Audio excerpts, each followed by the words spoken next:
Hello दोस्तों, मैं आशीष कुमार अपने YouTube channel Bihar GK tricks में आपका स्वागत करता हूं। आज हम लोग भारत के भूगोल के अंतर्गत इसके दूसरे चैप्टर भौतिक विभाजन को इस वीडियो में देखेंगे। तो यदि आप लोगों ने अब तक हमारा channel Bihar GK tricks subscribe नहीं किया है तो इसे सब्सक्राइब कर लें, साथ ही बेल आइकन को ज़रूर दबाएँ। तो आइए वीडियो को स्टार्ट करते हैं। वीडियो को स्टार्ट करने से पहले हम लोग जान लेते हैं कि अब तक हम लोगों ने क्या क्या पढ़ लिया है। तो इसके पहले चैप्टर अर्थात सामान्य परिचय को हम लोगों ने पिछले वीडियो में देख लिया था। इस वीडियो में हम लोग भौतिक विभाजन को अर्थात इसके दूसरे चैप्टर को देखेंगे। तो आइए इसके पहले प्रश्न को देखते हैं। भारतीय उपमहाद्वीप मूलतः किस भूखंड का भाग था? तो इसका उत्तर है गोंडवाना लैंड। भारतीय उपमहाद्वीप मूलतः किस भूखंड का भाग था? तो इसका उत्तर गोंडवाना लैंड होगा। आगे है, भारत में उपलब्ध पुराचुंबकीय परिणामों से संकेत मिलते हैं कि प्राचीन काल में भारतीय भूखंड उत्तर दिशा की ओर विस्थापित हुआ। भारत में उपलब्ध पुराचुंबकीय परिणामों से संकेत मिलते हैं कि प्राचीन काल में भारतीय भूखंड उत्तर दिशा की ओर विस्थापित अर्थात खिसका था। आगे है, भूगर्भिक संरचना अर्थात जियोलॉजिकल स्ट्रक्चर की दृष्टि से भारत को मुख्यतः कितने भागों में विभाजित किया गया है? तो इसका उत्तर है 3 भागों में। कौन कौन? तो इसका उत्तर है हिमालय पर्वतीय क्षेत्र, दूसरा उत्तर का मैदानी भाग और तीसरा दक्षिण का प्रायद्वीपीय पठार।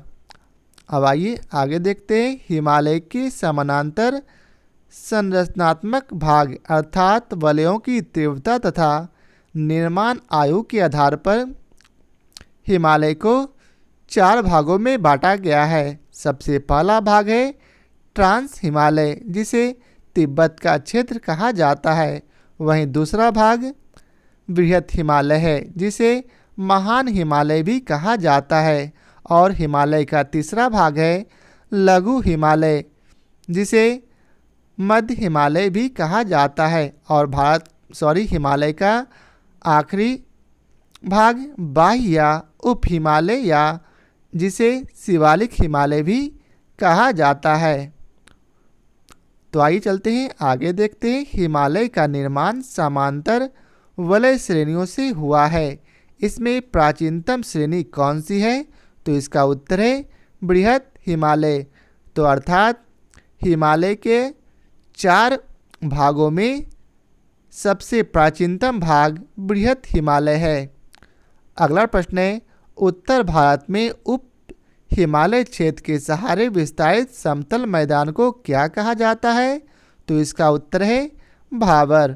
उत्तर भारत में उप हिमालय क्षेत्र के सहारे विस्तारित समतल मैदान को क्या कहा जाता है? तो इसका उत्तर भाबर। अगला प्रश्न है, हिमालय का पर्वत पदीय प्रदेश कौन सा है? तो इसका उत्तर है शिवालिक। हिमालय का पर्वत पदीय प्रदेश कौन सा है? तो इसका उत्तर शिवालिक होगा। आगे है, शिवालिक शैल समूह के दक्षिण में स्थित भाबर क्षेत्र किस संरचना का उदाहरण है? तो इसका उत्तर है गिरिपद की स्थिति का। शिवालिक शैल समूह के दक्षिण में स्थित भाबर क्षेत्र किस संरचना का उदाहरण है? तो इसका उत्तर है गिरिपद की स्थिति का। आगे है, शिवालिक श्रेणी की औसत ऊंचाई कितनी है? तो इसका उत्तर है 600 से 1200 मीटर। शिवालिक श्रेणी की औसत ऊंचाई कितनी है? तो इसका उत्तर है 600 से 1200 मीटर। अगला प्रश्न है, लघु हिमालय किन श्रेणियों के मध्य में स्थित है? तो इसका उत्तर है महान हिमालय और शिवालिक के मध्य लघु हिमालय की श्रेणी आती है। लघु हिमालय किन श्रेणियों के मध्य में स्थित है? तो इसका उत्तर महान हिमालय और शिवालिक होगा। अगला प्रश्न है, हिमालय की नवीनतम पर्वत श्रेणी कौन सी है? तो इसका उत्तर है शिवालिक। हिमालय की नवीनतम पर्वत श्रेणी शिवालिक है, जो सबकी से लास्ट में बना है। आगे है नर्मदा एवं ताप्ती नदियों के मध्य कौन सी पर्वत श्रेणियाँ स्थित है? तो इसका उत्तर है सतपुड़ा श्रेणी। सतपुड़ा श्रेणी। नर्मदा एवं ताप्ती नदियों के मध्य कौन सी पर्वत श्रेणी स्थित है? तो इसका उत्तर सतपुड़ा श्रेणी। अब आइए चलते हैं आगे देखते हैं। आगे है हिमालय की सबसे ऊंची पर्वत श्रेणी कौन सी है? तो इसका उत्तर है हिमाद्री या बृहद हिमालय, जो सबसे पुराना है। हिमालय की सबसे ऊंची पर्वत श्रेणी कौन सी है? हिमाद्री या बृहद हिमालय। अगला प्रश्न है बृहद हिमालय की औसत ऊंचाई कितनी है? तो इसका उत्तर है 6100 मीटर। बृहद हिमालय की औसत ऊंचाई कितनी है? तो इसका उत्तर है 6100 मीटर। अगला प्रश्न है पीर पंजाल श्रेणी किस राज्य में अवस्थित है? तो इसका उत्तर है जम्मू कश्मीर में। पीर पंजाल श्रेणी किस राज्य में अवस्थित है? तो इसका उत्तर जम्मू कश्मीर। आगे है पूर्वी हिमालय की तुलना में पश्चिमी हिमालय में ट्री लाइन की ऊंचाई क्या है? तो कम है। पूर्वी हिमालय की तुलना में पश्चिमी हिमालय में ट्री लाइन की ऊंचाई कम है। अर्थात जब आप पूर्वी हिमालय से पश्चिम हिमालय में जाएंगे तो उसकी ऊंचाई दिन पर दिन घटते जाएगी। आगे है उत्तराखंड के पाताल तोर कुएं किस भाग में पाए जाते हैं? तो इसका उत्तर है तराई क्षेत्र में। उत्तराखंड के पाताल तोर कुएं किस भाग में पाए जाते हैं? तो इसका उत्तर है तराई भाग में। अगला प्रश्न है अक्साई चीन किस क्षेत्र का भाग है? तो इसका उत्तर है लद्दाख। अक्साई चीन किस क्षेत्र का भाग है? तो इसका उत्तर लद्दाख होगा। आगे है पश्चिमी हिमालय प्रदेश के प्रमुख प्राकृतिक संसाधन क्या है? तो इसका उत्तर है वन। पश्चिमी हिमालय प्रदेश के प्रमुख प्राकृतिक संसाधन क्या है? तो वन। आगे है भारत की प्राचीनतम पर्वत श्रृंखला कौन सी है? तो इसका उत्तर अरावली पर्वत होगा। भारत की प्राचीनतम पर्वत श्रृंखला कौन सी है? तो इसका उत्तर अरावली पर्वत होगा। आगे है अरावली श्रेणियों की अनुमानित आयु कितनी है? तो इसका उत्तर है 600 से 570 मिलियन वर्ष। अरावली श्रेणियों की अनुमानित आयु कितनी है? तो इसका उत्तर है 600 से 570 मिलियन वर्ष। अब आगे है माउंट एवरेस्ट को नेपाल में क्या अर्थात किस नाम से जाना जाता है? तो इसका उत्तर है सागर माथा। नेपाल में सागर माथा के नाम से किसे जाना जाता है? तो इसका उत्तर है माउंट एवरेस्ट। आगे है अरावली किस प्रकार की पर्वत श्रेणी है? तो इसका उत्तर है अवशिष्ट पर्वत। अरावली किस प्रकार की पर्वत श्रेणी है? तो इसका उत्तर है अवशिष्ट पर्वत। आगे है दक्षिण भारत की सबसे ऊंची चोटी कौन सी है? तो इसका उत्तर है अनाई मुड़ी, जो कि केरल राज्य में पड़ता है और इसकी ऊंचाई 2695 मीटर है। दक्षिण भारत की सबसे ऊंची चोटी कौन सी है? तो इसका उत्तर है अनाई मुड़ी, जिसकी कुल ऊंचाई अर्थात सबसे ऊंची चोटी की ऊंचाई 2695 मीटर है और यह केरल राज्य में स्थित है। आगे है नीलगिरी पर्वतमाला का विस्तार किन राज्यों में है? तो इसका उत्तर है तमिलनाडु एवं केरल। नीलगिरी पर्वतमाला का विस्तार 2 राज्यों में है। कौन कौन? तो वे हैं तमिलनाडु एवं केरल। अगला प्रश्न है महाराष्ट्र एवं कर्नाटक के मध्य स्थित पश्चिमी घाट को किस नाम से जाना जाता है? तो इसका उत्तर है कोंकण तट। महाराष्ट्र एवं कर्नाटक के मध्य में स्थित पश्चिमी घाट को कोंकण तट के नाम से जाना जाता है।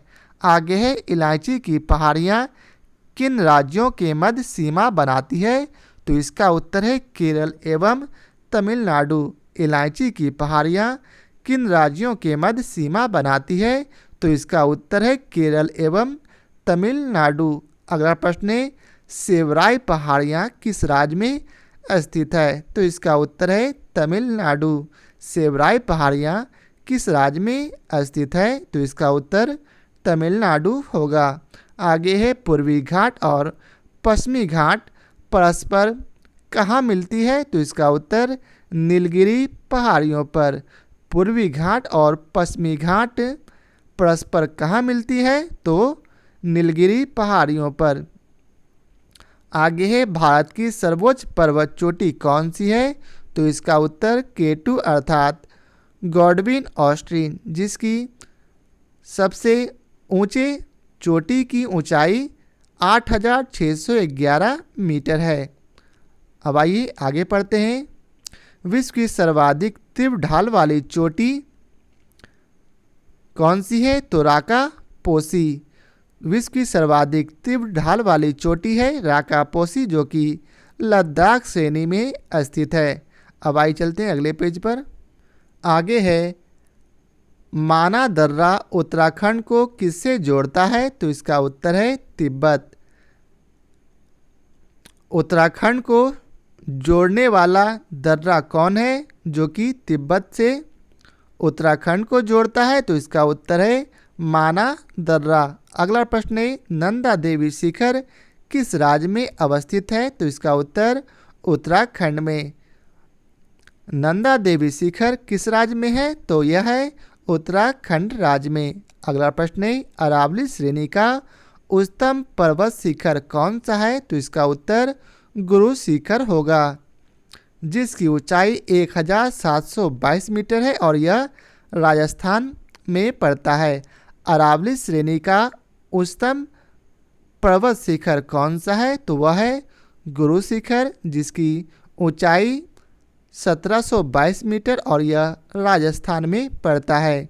आगे है हिमालय पर्वत की एक श्रेणी अराकान योमा किस देश में स्थित है? तो इसका उत्तर है म्यांमार।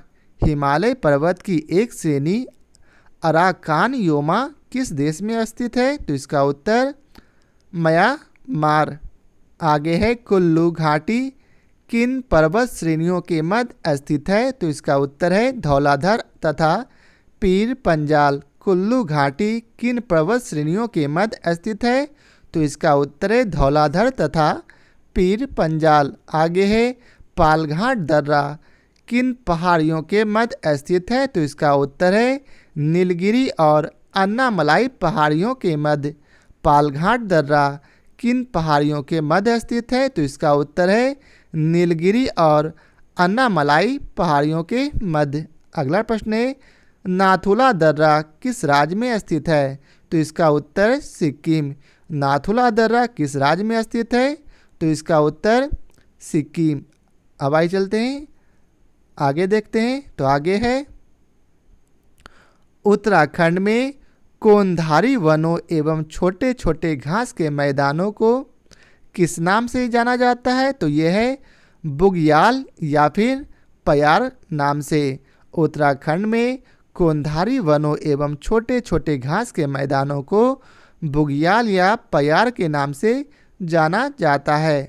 आगे है लिपू लेक माना एवं नीति दर्रा किस राज्य में अवस्थित है? तो इसका उत्तर है उत्तराखंड में। लिपू लेक माना एवं नीति दर्रा किस राज्य में अवस्थित है? तो इसका उत्तर है उत्तराखंड में। अगला प्रश्न है रोहतांग दर्रा किस राज्य में अवस्थित है? तो इसका उत्तर है हिमाचल प्रदेश में। रोहतांग दर्रा किस राज्य में अवस्थित है? तो इसका उत्तर है हिमाचल प्रदेश। पूर्वी हिमालय में औसत हिमरेखा 3500 मीटर तथा पश्चिमी हिमालय में 2500 मीटर ऊंचाई पर पाई जाती है। अर्थात पश्चिमी हिमालय की तुलना में पूर्वी हिमालय में औसतन हिमरेखा की ऊंचाई अधिक है। आगे है भारत का सबसे बड़ा हिमनद कौन सा है? तो इसका उत्तर है सियाचिन ग्लेशियर, जो कि लद्दाख केंद्र शासित प्रदेश में पड़ता है। भारत का सबसे बड़ा हिमनद कौन सा है? तो इसका उत्तर सियाचिन ग्लेशियर, जो कि लद्दाख केंद्र शासित प्रदेश में पड़ता है। आगे है चौड़ा बारी ग्लेशियर कहाँ स्थित है? तो इसका उत्तर है केदारनाथ मंदिर के उत्तर में, जो कि उत्तराखंड में पड़ता है। चौड़ाबाड़ी ग्लेशियर कहाँ स्थित है? तो इसका उत्तर है केदारनाथ मंदिर के उत्तर में, जो उत्तराखंड राज्य के में पड़ता है। आगे है मेघालय का पठार किसका भाग है? तो इसका उत्तर है प्रायद्वीपीय भारत का। मेघालय का पठार किसका भाग है? तो इसका उत्तर है प्रायद्वीपीय भारत का।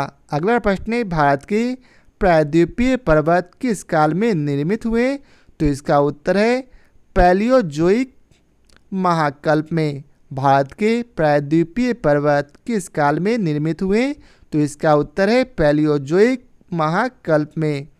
आगे है अरावली एवं विंध्य श्रृंखलाओं के मध्य कौन सा पठार स्थित है? तो इसका उत्तर है मालवा का पठार। अरावली एवं विंध्य श्रृंखलाओं के मध्य कौन सा पठार स्थित है? तो इसका उत्तर है मालवा का पठार। आगे है दंडकारण्य क्षेत्र कहाँ अवस्थित है? तो इसका उत्तर है छत्तीसगढ़ एवं उड़ीसा के मध्यवर्ती भाग में। दंडकारण्य कहाँ अवस्थित है? तो इसका उत्तर है छत्तीसगढ़ एवं उड़ीसा के मध्यवर्ती भाग में। आगे है लघु हिमालय एवं शिवालिक श्रेणी के मध्य में विस्तृत समतल संरचनात्मक स्थल को पूर्व में द्वार तथा पश्चिम में दून के नाम से जाना जाता है। अब आइए चलते हैं आगे देखते हैं।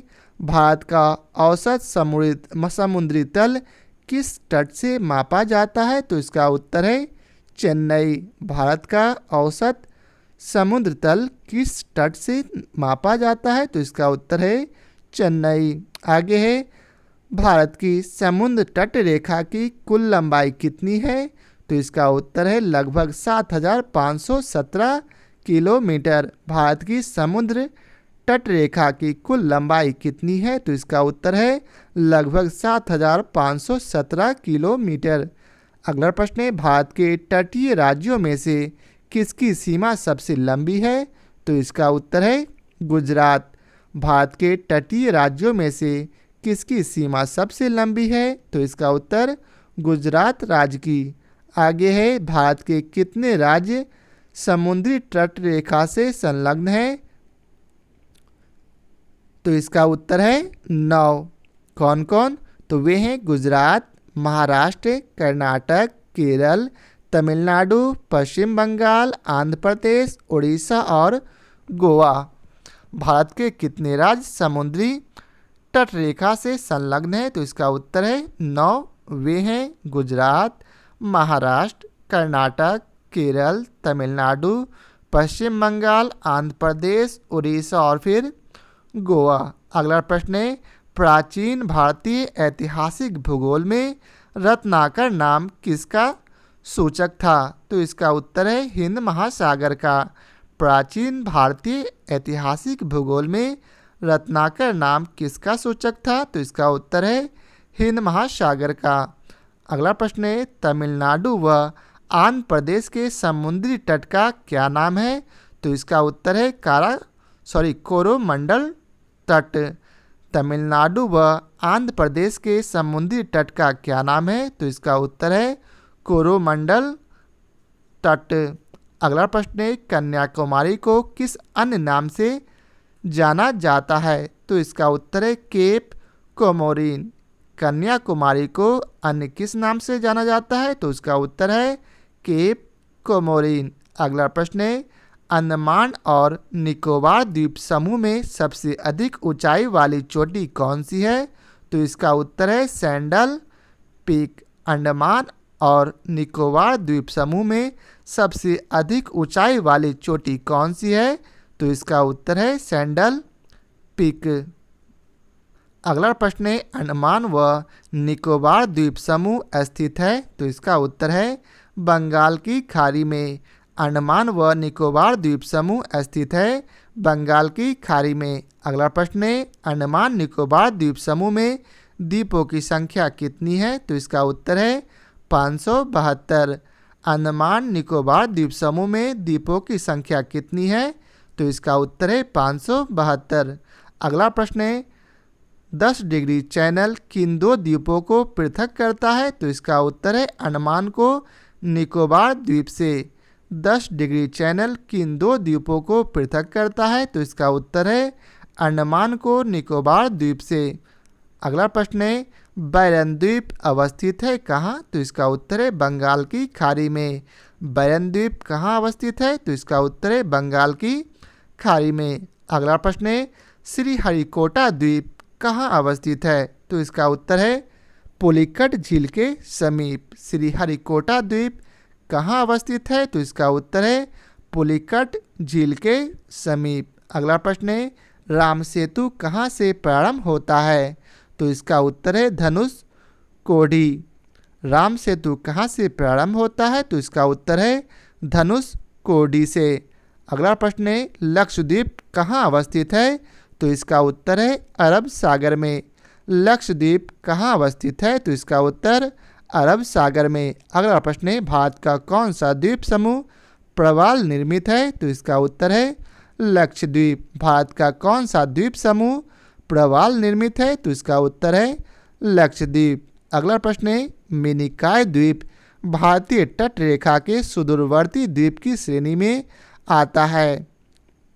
कौन सा द्वीप भारतीय तट रेखा के सुदूरवर्ती द्वीप की श्रेणी में आता है? तो इसका उत्तर है मिनिकॉय द्वीप। अगला प्रश्न है भारत एवं श्रीलंका के मध्य कौन सा द्वीप स्थित है? तो इसका उत्तर है पंबन द्वीप या रामेश्वरम। भारत एवं श्रीलंका के मध्य कौन सा द्वीप स्थित है? तो यह है पंबन द्वीप, जिसे रामेश्वरम भी कहा जाता है।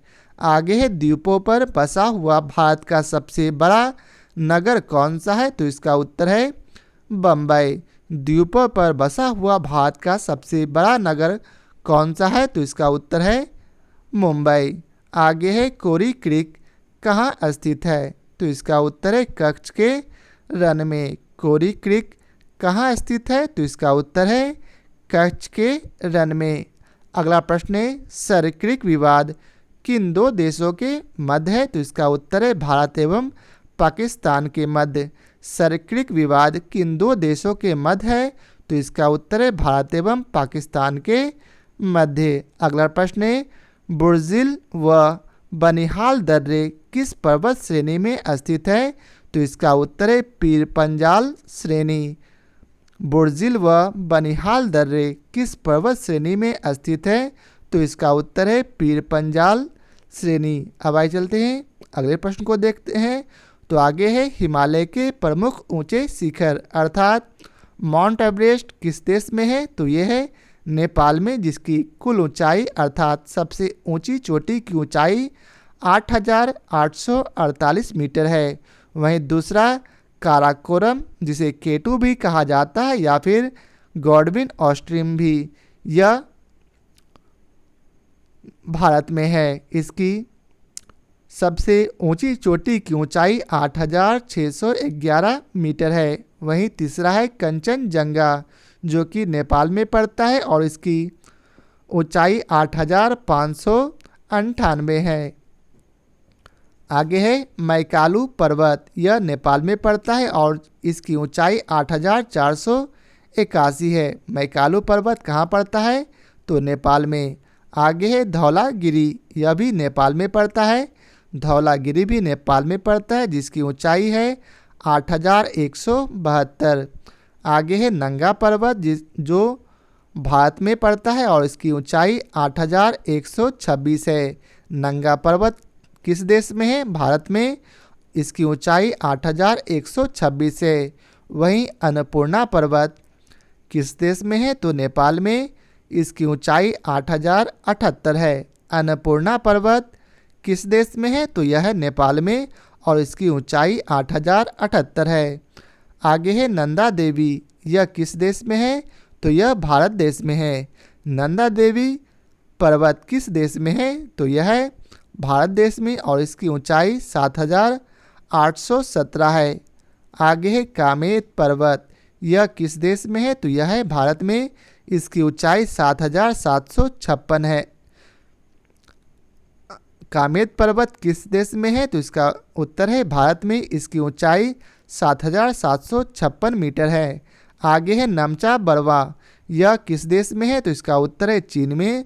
इसकी ऊंचाई 7,756 मीटर है।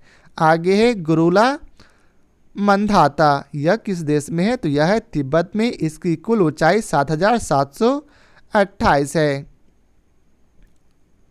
सतलज एवं सिंधु नदी के मध्य स्थित हिमालय के भाग को कश्मीर हिमालय या पंजाब हिमालय के नाम से जाना जाता है। सतलज एवं सिंधु नदी के मध्य स्थित हिमालय के भाग को किस नाम से जाना जाता है? तो इसका उत्तर है कश्मीर हिमालय या पंजाब हिमालय के नाम से। तो यह आज के चैप्टर का आखिरी प्रश्न था। आशा करता हूँ आप लोगों को हमारा यह वीडियो पसंद आया हो। यदि आप लोगों को हमारा यह वीडियो पसंद आया हो तो लाइक और शेयर जरूर करें। फिर मिलते हैं नए चैप्टर के साथ। आज के लिए बहुत बहुत धन्यवाद।